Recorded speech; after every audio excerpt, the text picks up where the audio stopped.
Hi guys, कैसे हैं आप सब लोग। सभी को नमस्कार, राम राम, राधे राधे। दोस्तों, आज हम आपके लिए लेकर आए हैं टाइम एंड वर्क का अगला पार्ट।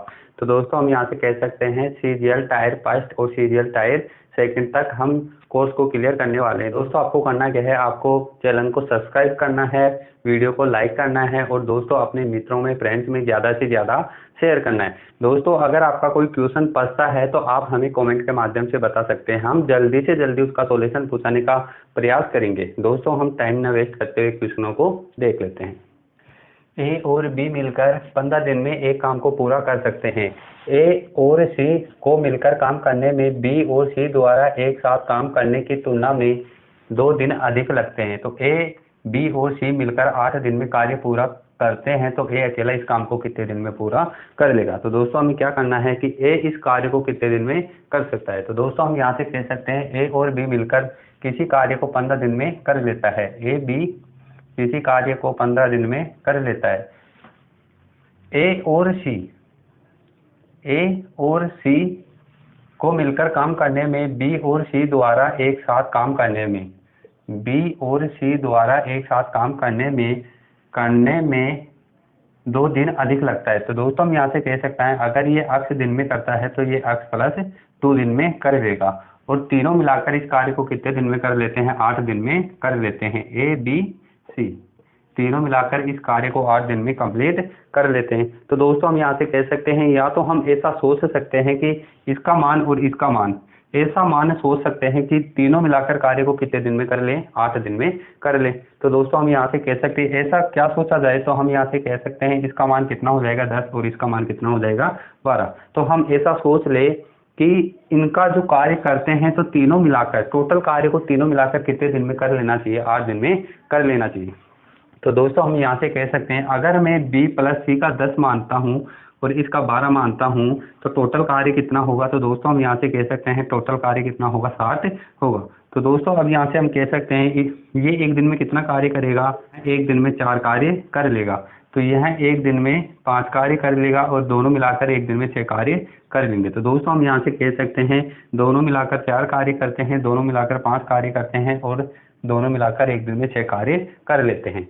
सबकी एफिशिएंसी कितनी बार काउंट हो रही है, तो 2 बार एफिशिएंसी काउंट हो रही है। तो सभी मिलाकर एक दिन में कितना कार्य कर लेंगे, 6 5 11 और 4 कितना होगा 15। तो तीनों मिलाकर एक दिन में कितना कार्य कर लेते हैं, 15 कार्य कर लेते हैं। तो लेकिन दोस्तों, हम यहाँ से कह सकते हैं एक व्यक्ति की 2 बार एफिशिएंसी काउंट हो गई। तो दोस्तों, हम यहाँ से क्या कर सकते हैं, 2 से डिवाइड करेंगे तो कितना रहेगा, 7.5 रहेगा। तो दोस्तों, अब यहाँ से हम कह सकते हैं तीनों मिलाकर एक दिन में कितना कार्य कर लेते हैं, तीनों मिलाकर एक दिन में 7.5 कार्य कर लेते हैं। लेकिन दोस्तों, जब हम यहाँ से काउंट करते हैं तो तीनों की एफिशिएंसी कितनी होती है, 15 होती है। लेकिन दोस्तों, हम यहाँ से कह सकते हैं कि इसमें सभी की डबल एफिशिएंसी आ गई, ए की भी 2 बार, बी की भी 2 बार और सी की भी 2 बार। और यहाँ से हम कह सकते हैं सभी की सिंगल एफिशिएंसी कितनी होगी, 7.5 होगी। दोस्तों, हमने यह चीज़ें बेसिक यानी पिछले वाले पार्ट में हमने ये चीज़ें सिखाई है। तो दोस्तों, हम आप वहाँ जाकर इन चीज़ों को सीख सकते हैं। तो दोस्तों, हम यहाँ से कह सकते हैं डायरेक्ट हम निकाल सकते हैं 7.5 एक दिन की एफिशिएंसी तीनों की होगी। तो दोस्तों, हम यहाँ से कह सकते हैं अगर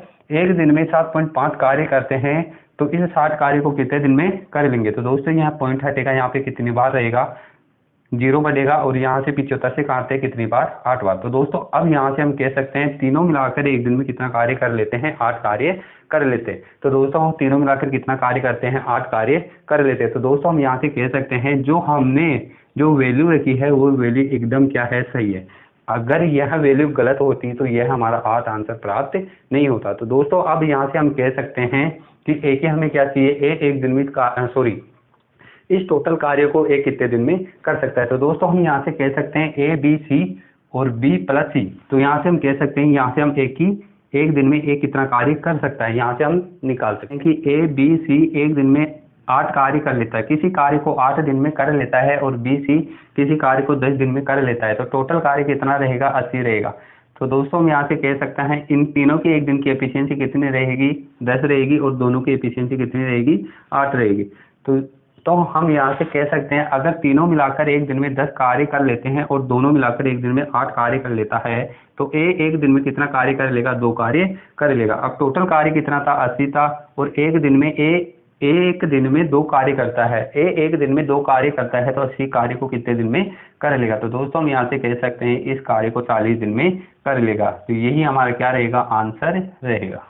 तो हम यहाँ से कह सकते हैं कि ए और बी 1/15 दिन में इस कार्य को कर सकता है, और प्लस ए और सी इसी कार्य को x + 2 दिन में कर सकता है, और सी और ए इसी कार्य को x दिन में कर सकता है, और तो तीनों मिलाकर 1/8 दिन में इस कार्य को कर सकते हैं। तो दोस्तों हम यहाँ से कह सकते हैं कि सभी काउंट, सबकी एफिशिएंसी कितनी बार काउंट हो रही है, 2 बार काउंट हो रही है। तो इसको भी हम कैसे मल्टीपल कर देंगे, 2 से मल्टीपल कर देंगे, तो ये कितना रहेगा, 2/8। तो दोस्तों हम यहाँ से कह सकते हैं तो इसका जो मान होगा कितना रहेगा, 1/4।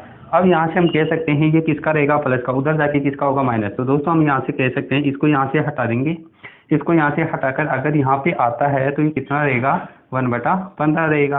तो दोस्तों हम यहाँ से कह सकते हैं एलसीएम कितना रहेगा, 60 रहेगा, और ये कितनी बार, 15 बार, और ये कितनी बार, 4 बार। तो दोस्तों हम यहाँ से कह सकते हैं 11 कितना रहेगा, 60 रहेगा।